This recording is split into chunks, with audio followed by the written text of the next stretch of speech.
We've seen from hundreds of videos that there are dozens of ways psychopathic cops can ruin your life. In this video right here, I detail how Phoenix police and prosecutors framed Nubia Rodriguez for the death of Officer Paul Rutherford. Officer Rutherford stepped into traffic in front of Nubia's car while working an accident. Now, the police and prosecutors blamed Nubia for his death, knowing full well that they had the video evidence that would prove her innocence. And yet, they maliciously suppressed that evidence. In this disturbing video, I show how the Clearwater, Florida Police Department accused Hannah Ray of causing a horrific crash resulting in the death of an intoxicated motorcyclist. She was arrested for DUI manslaughter with no evidence, and even after the DA dropped the charges, the Clearwater, Florida Police Department left her mugshot up on their website for months. In this video, the Phoenix Police Department didn't even bother to conduct a basic investigation into who crushed an innocent woman between her vehicle and theirs in a laundromat parking lot. The woman's mother was the one who had to get the evidence from the surveillance cameras from the business owner. There's no indication that the Phoenix police investigators even tried. So even when they're not actively involved in violating your rights, many cops from many different police departments aren't even willing to conduct the basic investigation that it would take to clear your name and restore your freedom. And that brings us to this video. A 6-year-old boy was killed when he was struck by the woman driving this vehicle, but the investigators pinned the death on this innocent man who ended up spending 2 weeks in jail. And while the cops did absolutely nothing to figure out who actually committed the crime, this man's sister did all the legwork and gathered all the evidence to clear his name. And that's what we're going to take a look at today. It obtains new surveillance video showing what is believed to be the SUV belonging to the woman now charged in a hit-and-run crash that killed a 6-year-old boy. You can see the vehicle driving down the street about a minute after the fatal crash. The man who was initially arrested in the case is now free after spending 2 weeks in jail. He spoke exclusively to Maddie Kurth about how he's working to further clear his name. I was crucified in every way humanly possible by everybody. Nearly 3 weeks ago, Cody Beaudette found himself handcuffed in the back of a St. Tammany Parish Sheriff's Office cruiser. You just could hear my 6-year-old screaming at the top of her lungs and, tears from, fear.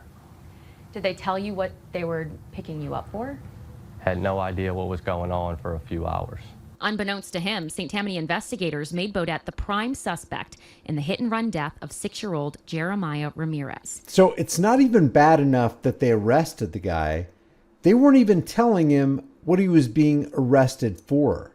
He had no idea what was going on. A driver killed the boy while deputies say he was riding his scooter in the driveway of his Slidell home around 6 p.m. August 13th.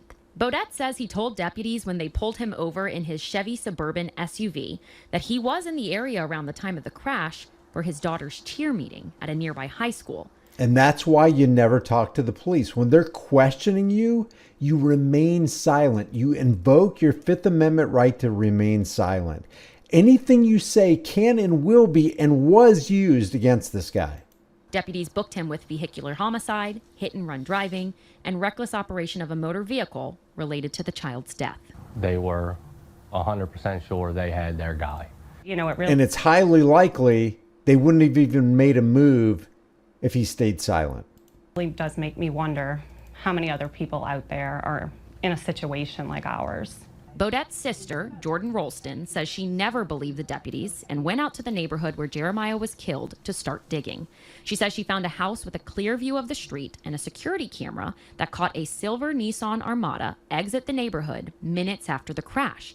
Rolston said the Armada had serious front-end damage, and she says the homeowner who gave her the video of the Armada told her at the time that deputies never knocked on their door. She did the job that cops are paid to do. She did a better job than a team of cops could do. And the entire time, an innocent man is sitting in a jail cell.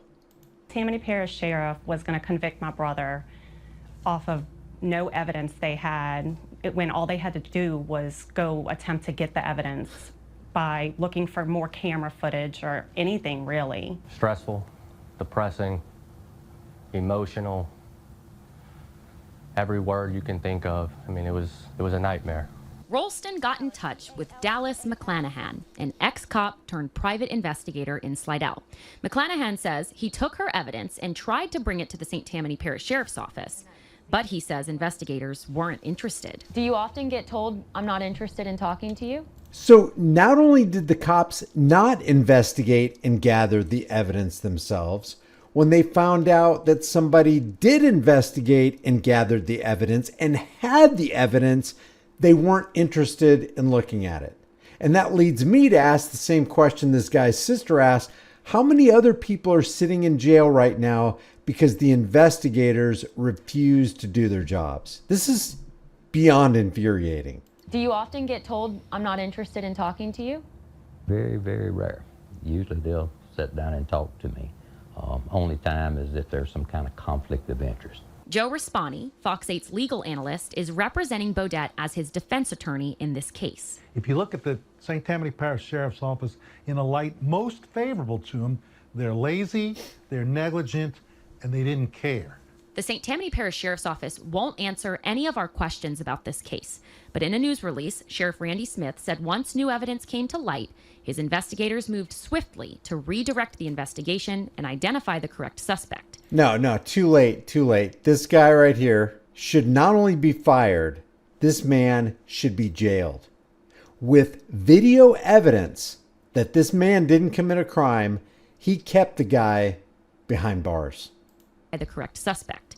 Rispani says after the sheriff's office denied meeting with the private investigator, he then took the evidence directly to District Attorney Colin Sims. I've reached out to law enforcement dozens and dozens of times. Sometimes they'll listen to me, sometimes they won't. That's fine. But in this particular case, I saw they were not listening to anybody, so I went directly to the DA's office. They acted appropriately. We went and got a bond hearing set as quickly as we could. Last Friday, Sims ultimately refused all charges against Beaudette that were related to the child's death. He was in jail for 2 weeks for something he didn't do.